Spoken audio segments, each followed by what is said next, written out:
gathering the first time, it's the epitome of, you know, Juggalos shit. Like, I'm getting high.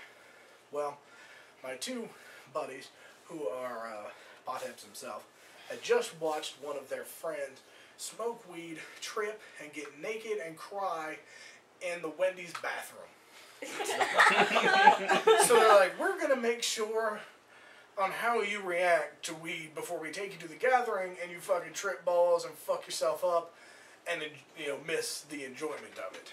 So we're at my house and we smoke some weed. And I was smoking. They're like, you high yet? I'm like, no. I'm like, oh yeah, right, yeah. And there was a point where if you've ever gotten high, you'll know that's where you go, I'm not high. There it is. Yeah. Got it. I'm good. But weed makes you feel real fucking happy. It really doesn't do any more than that. What I didn't know, and for some reason, when people are telling you to legalize weed and things, they don't mention weed makes things taste better. As a fat guy, I should know about this thing. Like, wait, you never told me that food tastes better when you're high.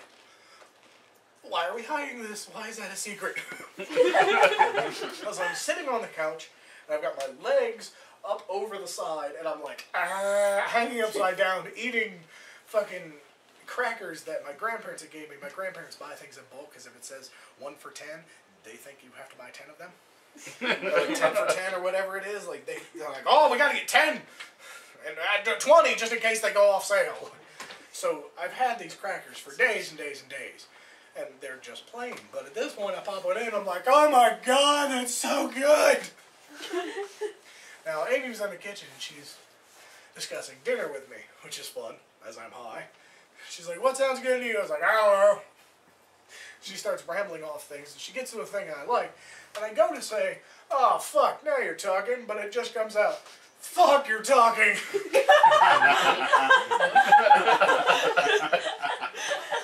Sounds like I'm used to him saying. Since then, I've been high a few times. I went and got high in the gathering. Something I don't advise before I move on to my next story. If they have carnival rides there, and there's one that you sit in a bucket, and it goes sideways and just fucking spins. Don't get high and do that. You think you will die. So they're like, oh yeah, I've already wrote it. I wrote it while I was sober. I got high and got on. I was like, ah, get me off! I'm gonna die! I'm gonna die! I'm gonna die! Now, teacups are fun. You can get on the teacups, fucking go crazy with it.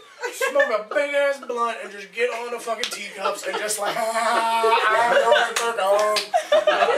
it's really like you're retarded and it's great. I know what it feels like to be Republican. Alright. I'm also going to talk about one of the other greatest days of my life. I'm sure many of you have rode in the car with your parents and they've had the music going and they turn it down. And you know, fuck, what I do. And you think, oh, that, and you're like, fuck, and I'm like, I need to talk to you. Those days are bad. One day I was riding with Mike. The music is going. He turns it down. We're at a stoplight and he looks at me and goes, quick, I want you to shoot me in the neck. Oh, fuck. And I went, okay. I had no idea what he was talking about.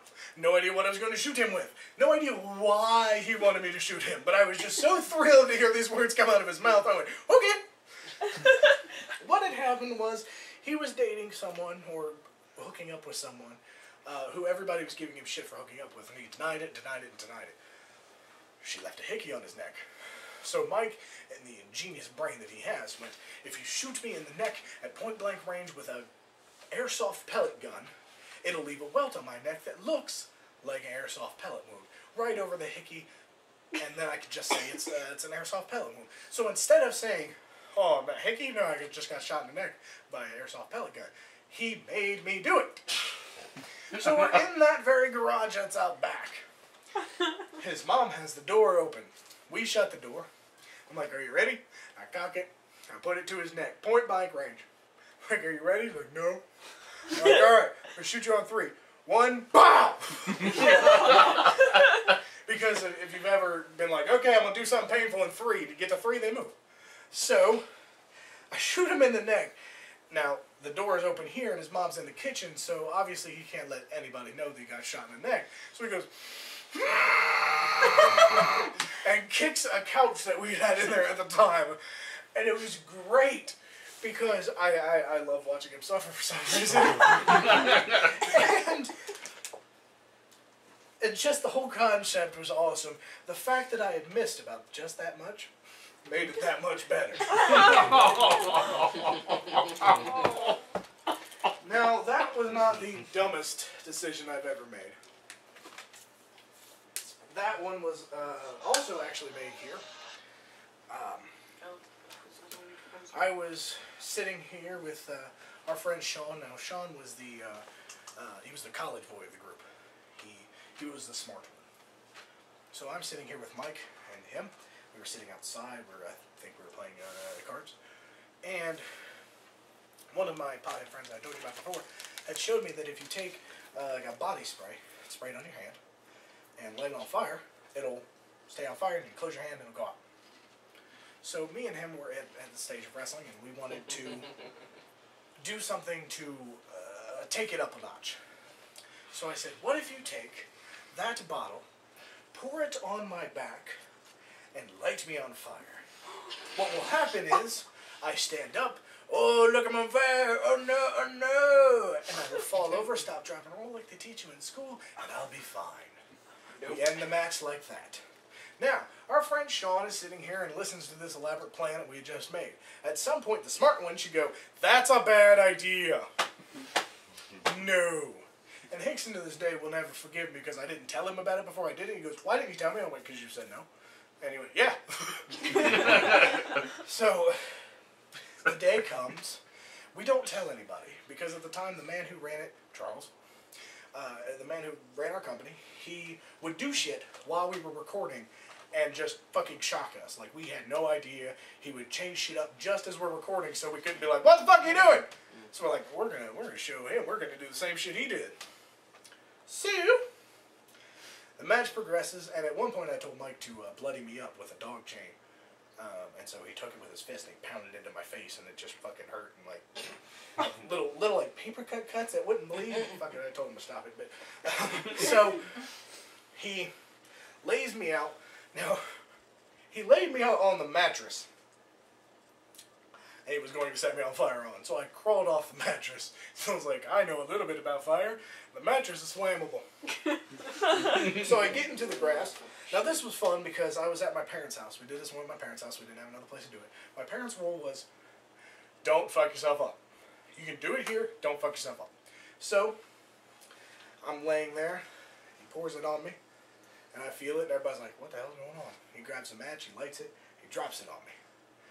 And he bends down and goes, you're on fire. Oh, okay. So I stand up.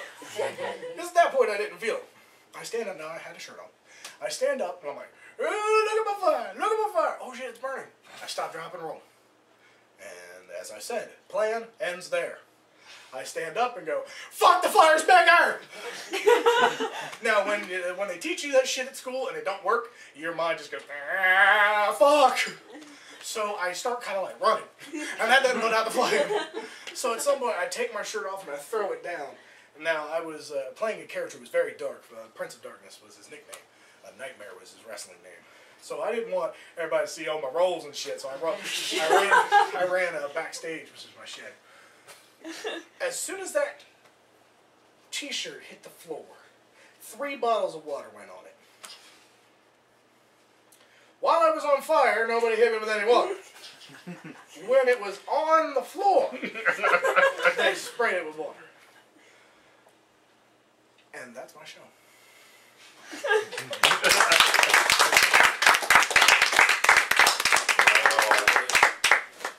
Is the camera still going or stopping? Yeah. Take a break for everyone because I got to set my shit up too. How do you stop it? Yeah. Mike, how do you stop the camera? I got it. Okay. So I got my camera on.